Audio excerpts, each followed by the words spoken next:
This is our Pathway Caring for Children info session. I'm glad everybody that's jumped on has jumped on. I'm Caroline. I'm the licensing assessor at Pathway, and this is Makenna Taylor. She's the licensing coordinator. She helps pretty much everybody on our team a little bit, but me a lot, and I call her chaos coordinator sometimes. And she deals with all the paperwork and making sure things are in compliance with the state, auditing, um, lots of things. And then I do the assessment part as well as one of the trainings that you'll do for pre-service. I am the person that walks you through the process to prepare you, to prepare your house, to make sure that you have an understanding and um, yeah, an understanding to be able to take on being a foster parent to help a kiddo. Um, I'm sure there's lots of different reasons why people come through. Obviously, to foster or to adopt is a very common reason, but there's other options also. You can provide respite care for foster and adoptive parents.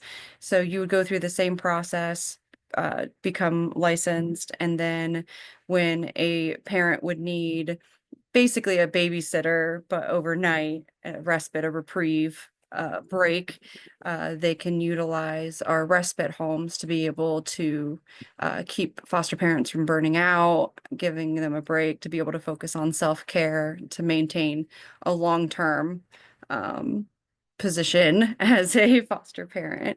Um, there's also therapeutic foster care levels. Every kid is going to be coming in pretty much at some level because there's trauma involved when a child is removed from their home. And so when you add that therapeutic level, it increases in level with the needs based off the needs of the children. And so the higher the need, the higher the level. That also has to do with the counties that we license or contract with to be able to um, help place kids that are in their counties. So we service 14, I keep saying service. We contract with 14 counties in Ohio, and some of the most common ones, obviously Stark, Tusk, Horace, Summit, Cuyahoga County, Wayne County, and then the surrounding counties around those as well. Um, you are going to have different kinds of support services as well as a foster parent. So it's not only the kids in care that are getting the support services wrapped around them. We want to be able to wrap around the foster parents as well. So that includes 24-hour crisis support from workers at Pathway that are experienced. We have a very little turnover rate when it comes to our workers that work with our foster parents and foster kiddos. So that's kind of a um, prideful thing that we lean into to be able to give the best kind of service and support to our foster families that are coming through. We also collaborate with the counties that the child is in. They are the ones that have custody of the child through the process when the biological parent is working the case plan to get the kiddo back.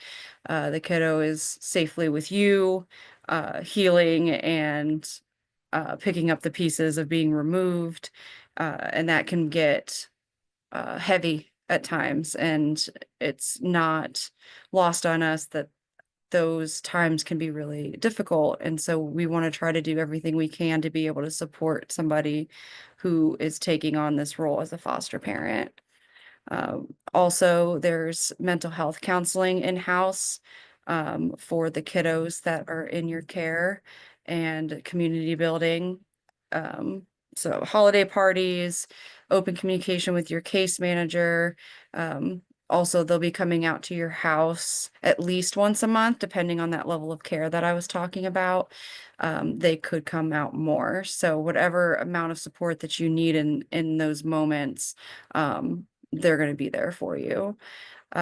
Additional services, like I mentioned, the respite care providers, that would also um, include for you then to utilize a respite when you need to. And so we always encourage foster families that are close to each other or similar hobbies or location, same church or area, to connect and be each other's support, be each other's respite, build those relationships early. So then when the time is needed for a respite, it can be really seamless, and it can also be therapeutic for the kiddos because they can be going to a respite and then they can build that trust with their foster family because they're going to be coming back after that respite.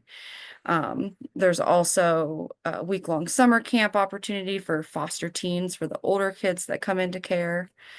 Um, and then I have a list here of some commonly asked questions, about 12 of them. I'm hoping that a lot of these that are on here are ones that you have, and hopefully it'll be able to answer. So quickly, I'll kind of go down and summarize each one, and then we can circle back if any of these ring a bell for you. Just let us know and we can talk further about them. Um, Pre-service training needs to be completed before you can become licensed. We do power weekends, which include a 4-day series to be able to train you on the basics of taking on a child with trauma into your care. Then you will be guided by pathway staff through each step. Like I said, I will be walking through the licensing process, but then we also have a training manager that gives extra support to help get you through the pre-service training logistics, where to go, making sure that you get credit, and then also making sure that once you're licensed, you stay licensed, because you have to have ongoing training, which I think will be one of these questions as well. And so our training manager will help keep you informed of any trainings ongoing. And in those cases, then you can pick different topics that might apply to a placement that you've had or that you want education on. Does Pathway transport children to visits and appointments? Foster parents are required to transport their foster children, but mileage is paid for approved transportation needs. So for the visits, so not for taking them to school and back, but they will be most likely having visits with birth family, and those appointments are scheduled by the county. They get the final say on when those happen. So the foster parent needs to be ready and flexible to be able to take those kids to those visits. And then in that case, then the mileage will be reimbursed to you. Can the foster children go to school district that I live in? Absolutely. How long does it take to get a placement once licensed?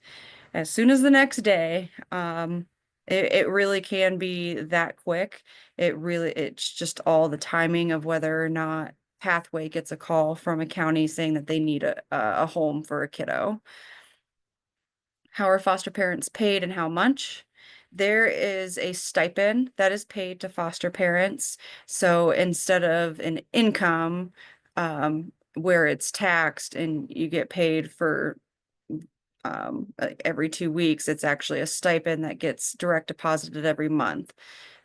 So if you get a kiddo in April, then the second week of May, for example, you would get a stipend for April. For if you had a kiddo in your home every day for a whole month, then it would be the next day. So however many nights a kid's in your home is how many nights of a stipend you would earn for a kiddo in your home. And that money can be used for anything, for the kiddo and for you and your family. After pre-service, how much training is required each year? Family foster care level homes must complete 30 hours of training, and treatment level families must complete 45 hours of ongoing training.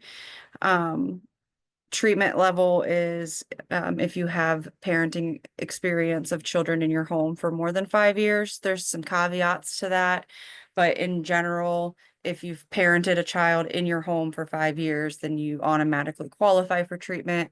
But it's also very easy to upgrade to treatment level once you're licensed. And if anybody wants to dive more into that, I'd be happy to talk more. Um, does Pathway provide the training? Is it all virtual? Yes, Pathway does provide continuing training. Like I had mentioned before with the training manager, they are virtual with a live trainer, and also in-person trainings are offered occasionally in-house, all free for you.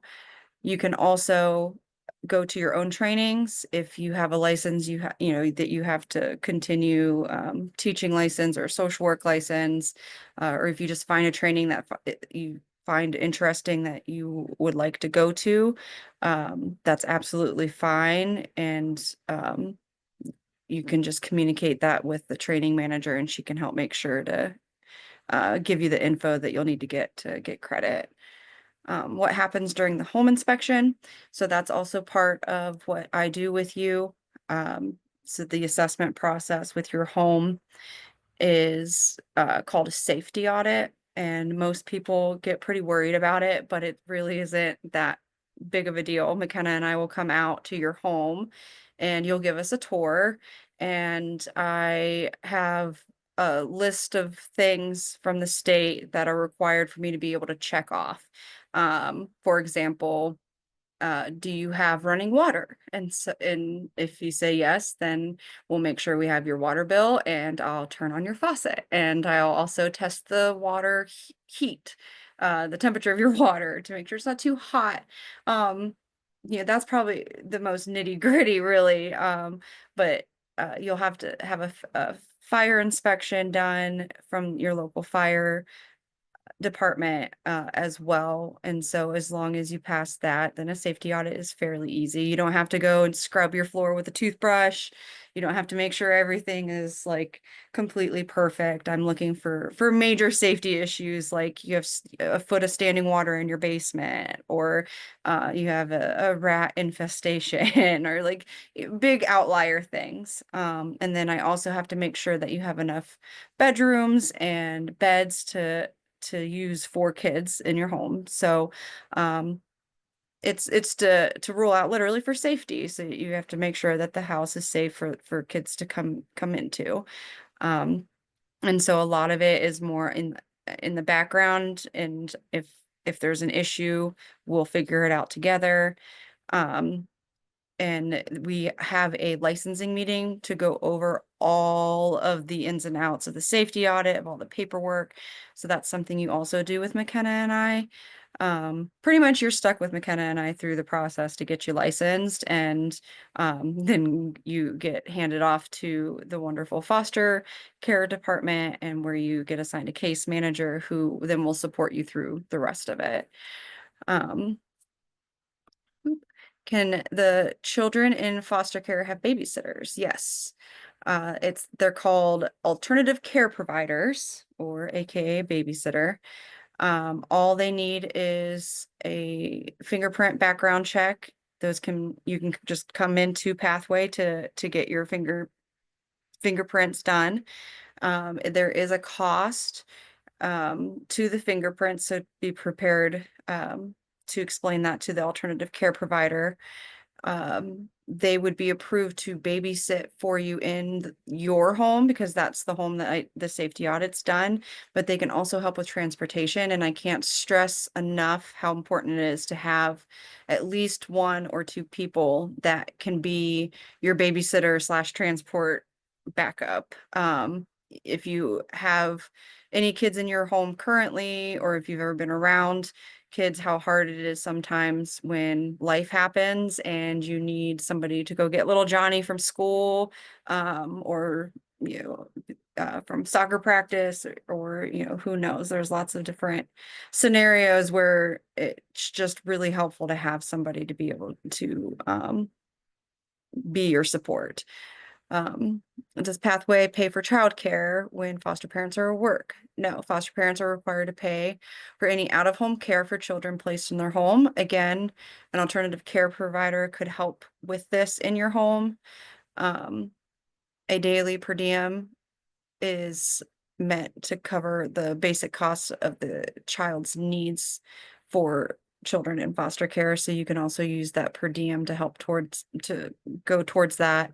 Lots of places will do scale pay for foster kids. You can also use licensed A and B homes for daycare as well. So always ask, always let people know that you're going to be doing this foster care journey and see if there's any help out there that they're able to give or a program. You don't know if you don't ask. Does foster parents have to be married to adopt their foster children? Yes, however, if foster parents are both licensed and are co-parents, one can adopt the child.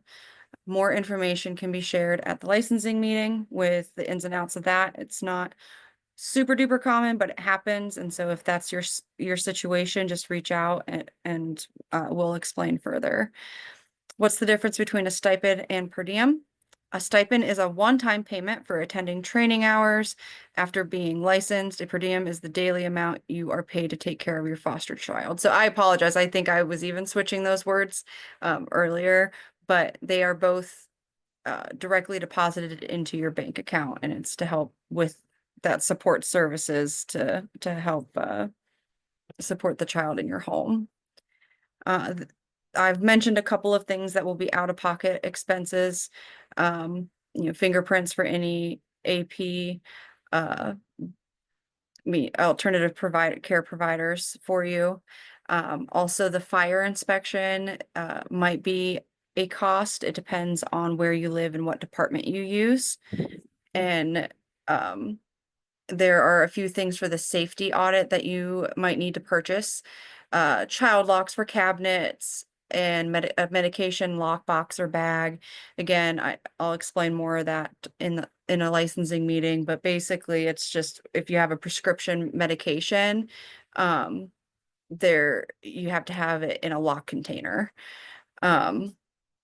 You're responsible for the transportation, home visits, the mental health appointments, medical appointments, school activities. So basically, when you have a kid, you gotta transport them to all the things because they don't have little baby driver license. Who will be your support system? Takes a village. I've mentioned alternative care providers for yourself. I've mentioned the case managers from Pathway. There'll also be a ongoing county worker that visits as well. Depending on what county, depends on how often is that you'll be seeing them. What comes next with the process, now that we got through some of those questions, and if you have more questions that weren't mentioned, just save them and let me know. And we can talk further about any questions you have. The application is what is needed to get things moving, to initiate your official process of coming through to become licensed. It is completed during the pre-service training time. I like to get the applications before orientation so I can get you officially signed up. That's the trigger then for the training manager to be able to add you to the trainings and for you to start getting information from our trainer. Once you submit your application, that's when we'll do the licensing meeting with myself and Makenna, and we'll go through all the paperwork, a lot of the things that I mentioned in the questions. The ins and outs of the fire inspection, what to expect, what does that mean, what, more on the safety audit. There's some financial paperwork and some utilities that I'll need, but in that meeting, I'll have a list for you of all the things that will be required.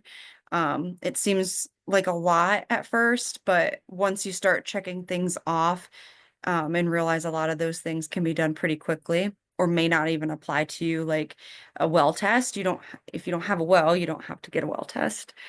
Um, the application will have all household members over the age of 18 get fingerprinted as well, and I would need copies of their ID and social security cards as well. Anybody getting fingerprinted will need those to come in. Your license would be good for 2 years in Ohio, and you renew every 2 years as long as you keep up with your ongoing training that I mentioned before. And our next training that we have is in January 23rd through the 26th, Thursday, Friday, Saturday, Sunday. And what we do is a combination of virtual and in person. So we begin in person and we end in person. So Thursday night, you come and there'll be an orientation and a training. And then Friday is virtual, so you don't need to come in. It'll be a live Zoom training. And then Saturday is all day virtual. And then Sunday we'll finish in person starting at 12 p.m. with some lunch and snacks. And we will finish strong on a busy, very impactful, lots of learning weekend to get all 22 hours of the training that you need, not including the CPR training that's required as well, to be able to be a foster parent. So you get the training done in those 4 days. You have a licensing meeting with myself and Makenna. You work on the paperwork from that licensing meeting. Then we come out to your home for a safety audit, and then possibly another time then to do interviews and follow up on any paperwork that is outstanding that we need to um, get from you. And then I put it all together into a home study and rate it and submit it to the state, and then you become licensed. So that is the very quick version from beginning to end of the process to become a foster parent. If you would like some more information, um, please email Makenna directly and we can get you whatever you need.